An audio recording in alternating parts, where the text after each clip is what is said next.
You are listening to the Scars and Guitars podcast. My name is Andrew Mackay-Smith, and this is my conversation with a fella called Joakim Berg. He's a frontman for a band from Sweden called Hardcore Superstar. The reason for the conversation is to promote the band's upcoming Australian tour happening in June. I'll read out some dates. Thursday the 14th of June, they are playing in Sydney. Friday the 15th, they're playing in Melbourne. Saturday the 16th, they are playing in Brisbane. And Sunday the 17th, they're playing in Adelaide. There's some really good dialogue here about Lemmy, so I really hope you enjoyed the conversation. Here we go. Hello. Hello, mate. Andrew Mackay-Smith calling for our chat. How's things? Great. You? Oh, yeah, not too bad, mate. It's Friday afternoon, so I'm happy to report. It's afternoon. It's afternoon at your time. Yeah, 5 p.m. It's early in the morning here. Yes. Look, I think I've mentioned this a few times now, so I do have a podcast series, so I'll let you know that this will be recorded for that. But I think outside of artists in Australia, I think Sweden is the country from which artists have come from that I've spoken to the most. So I'm certainly used to the fact that you're about 12 or so hours behind, or longer, or whatever it is. Yeah. Yeah, cool, mate. How's things been going for you otherwise? Are you looking forward to the tour, the Australian tour? Yeah, of course. I mean, it's been 10 years since we were there, so it's going to be awesome. Yeah. I love Australia, so. Well, it's right back at you on that one there. I mean, I've been following the band, I wouldn't say since your inception, since 1998, but, you know, there was that period of time where bands like the Helicopters and Backyard Babies were doing big business in Australia. And you guys, of course, were part of that. So what was that, about year 2000 or so? So I've certainly been following the band ever since back then, but we'd have to be one of your stronger territories, I'd imagine. Australia? Yeah. Yeah. Yeah. I think the last weekend I did like 20 interviews with Australia. Awesome. So it's that's awesome. So I mean, it's going to be so good to be back. How have you kept the energy for doing what you've been doing for so long now? I mean, you've actually made a legitimate career out of it. Yeah, 20 years. Has it been, I mean, I won't ask a stupid question like if it's been hard, but how have you kept the enthusiasm for it? Because it's a bloody hard business to be in, isn't it? Yeah, it is. I mean, I think, first of all, it's the love for music. I mean, it's of course you get tired of this sometimes, and but I mean, sometimes when you're about to go on stage, it's like, oh, I don't want to do this. I'm so fucking tired of this, you know? Yeah, but, I get it, But immediately when you go up on stage, it's like somebody grabs you and gives you power of some kind, you know? Yes. It's the energy you get from standing on stage. It's so overwhelming, you know? Yeah, I can understand. And what about the relationship between yourself and Martin, the bass player? How have you guys not murdered each other in the 20 years that you've been in the band together? Yeah, that's a good question. He's. I mean, all of us, we've been together for 20 years now, and me and Ade, we grew up together, and so I mean, we already had our differences before we started the band. So I mean, Martin can see when I'm down, you know, and then he doesn't push me or like talk to me or like just ask me, how you doing, you know? Yeah, I get it. Something wrong, you know, because he sees that immediately when or vice versa, you know. So it's like brothers nowadays, you know. So it's like flesh and blood. Yeah, no, I understand. And mate, how was the I know this is going back a while ago, okay, but I'm just curious because AC/DC are a big Australian band, as you know. But how was the tour with them when you went out on the road with them? It's awesome. I mean, you know, some nights we're like our cables to the guitars didn't work and stuff. You can use Angus spare cable if you want. The crew were awesome. Yeah, it was awesome, you know. And I remember once when we played in Turin in Italy, the whole band came into our dressing room. Brian Johnson, he was already in our dressing room because he's been there all day, smoking pot and talking to. He had like I don't know, but his wife is from Italy. Oh, okay. So yeah, so it was friends of his wife and him were sitting and smoking pot in our dressing room. I remember once Brian Johnson asked me, "Do you want some?" No, thanks. I'm fine. I'm not smoking. So, good for me. Good for you. More for me. So it's like they were really really nice guys. You know, we took pictures and stuff, and then we played a couple of years after that. We played in Stockholm together with them. Then they chose us as a support band. The band chose us as a support band. So I mean, we've done something right in our career. So if AC/DC want us as a support band, so yeah, I'll say no doubt about that. You know, hey, tell us about. I know the new album's a few months from being released, but its title is "You Can't Kill My Rock and Roll." Tell us about that. I mean, we're Hardcore Superstars have always been a band that we won't listen to other people. We just do what we want to do, and you can hear that in some of our records. Because I mean, the last one, the HGSS record, they were more diverse than the other albums we released. Yep. But we had to do that, and we're Hardcore Superstar, and we do what we want. So the title on this new album is like you said, "You Can't Kill My Rock and Roll." That you can't kill. We do what we want. You can't kill my rock and roll. And with that, we mean that you can't. It's we do what we want. We don't listen to others. We did that in the beginning, and we're never gonna do that again. Yes. I remember when we were on Music for Nations, the A&R on Music for Nations told us that, Jocke, I was thinking about why don't you it would be better if you sound more like the Hives. Oh God, yeah. And I was like, I like the Hives, but Hardcore Superstar isn't the Hives. I can't sing like Howling Pelle. I'm not that kind of a singer, and we can't write that kind of music because we write what Hardcore Superstar is about. So that's the whole thing. So gladly, Music for Nations got bankrupt, so we got off the contract. And then after that, so we were young, and we Music for Nations want us, and we signed a contract for 12 years, 6 albums. Yeah, wow. Yeah. So when they got bankrupt, we were like celebrated that.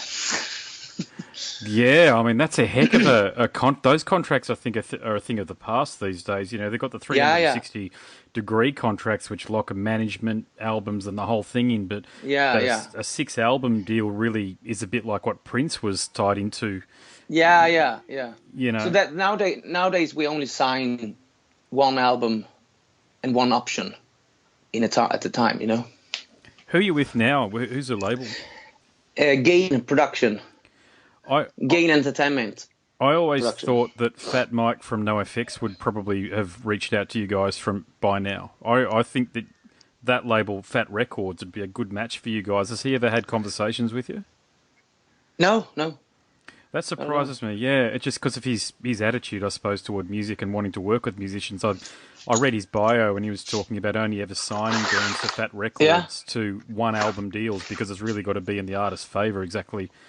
Kind of like what you're talking about now, but if you've got a label that's working for you, that's life. You know? Yeah, it's really good.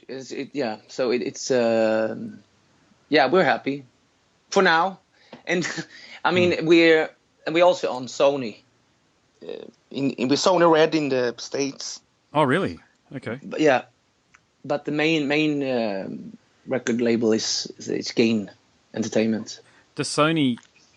I know they're in the States and you're in Sweden. Do they ever try to put pressure on you from afar to produce music in a certain way, like Music for Nations did with the whole Hives thing? No, not at all.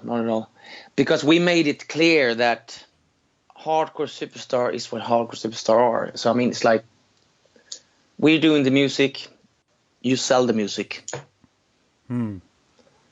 Yeah, that's exactly how it's meant to be, isn't it? But oftentimes it Yeah, isn't that way. But yeah, mate, you've got a pretty wise head on your shoulders there, born out of a lot of experience. So yeah, an idiot to try to tell you what to do. I think at this point in your career. yeah. I think nowadays I often think that it's good that you do make mistakes because you learn of them. Yes. Some people never learn, but Hardcore Superstar has learned their lesson. Yeah, I So, understand. Yeah, no, I understand completely. Well, you've got the runs on the board, and you've got a hell of a lot of fantastic albums in market there. And as I say, you've got a popularity in a country like Australia, mate. So you've done a lot right in your career. yeah, I hope so. Yeah. Hey, what's the just a bloke like you who's done so much? An interesting tour story. I don't get to ask these questions that often. Okay, so what's the strangest thing that's ever happened to you on tour? Oh, it happens so many. I mean, once this guy introduced me to his wife, and he told me that I want you to sleep with my wife, He was going to head there. and so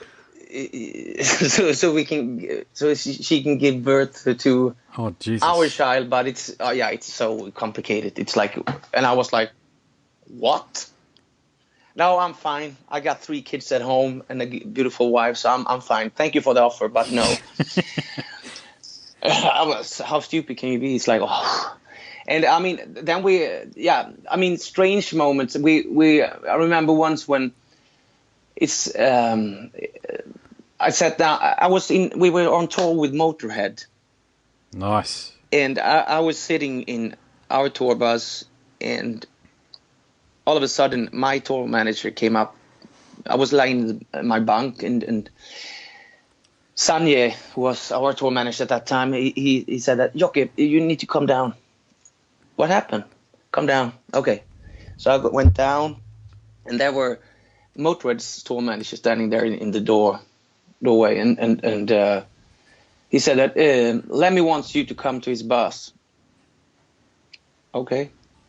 So I went there. It was like 1:00 daytime. Mm-hmm. And I went there and went upstairs to his lounge. And he opened up. Hi, Joke. He called me Joke, like, a joke. Joke. He couldn't pronounce Jocke. It's like Jocke. Joke. Okay. Here comes the big joke. Yep. So I went, oh, welcome. Do you want something to drink? Yeah. Whatever you have. Okay. Then it's whiskey and Coke.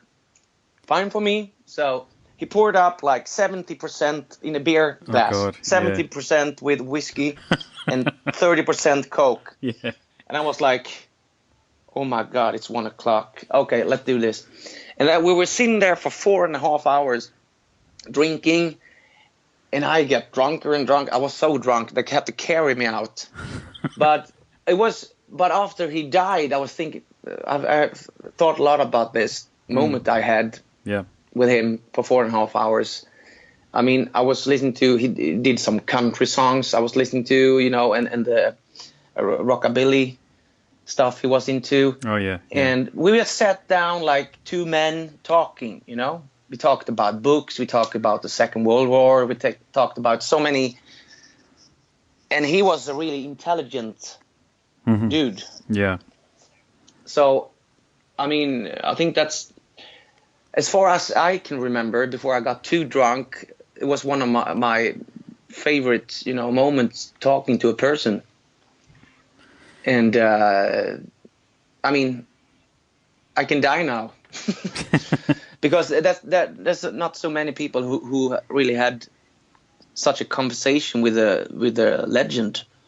That's what you call a high-quality interaction, that one right there. Yeah. That's exactly what that is. Yeah, you're right. I've spoken to a lot of artists at this point, but none with a story like that about the great man himself. So, 4.5 hours getting drunk with the big fella, talking about all of the things that...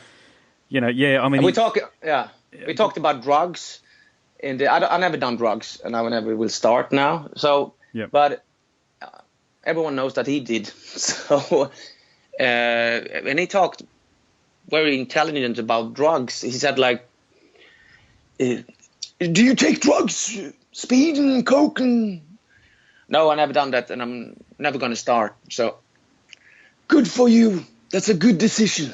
That's a really good decision. Yeah. Another whiskey coke, maybe. I'm fine for now, thanks, sir. So he's awesome human being. Yeah, that's a wicked story, mate. Thank you so much for sharing it. Yeah, it's rare that you hear you be able to talk to someone who's had that sort of high quality interaction with the great man and can actually provide that sort of detail. I mean, most people's interactions are just high and by, but you got to spend some time with him. And what was it like being on?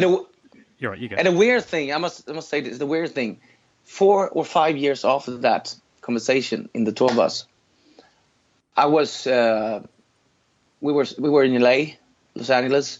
We're going to the Rainbow.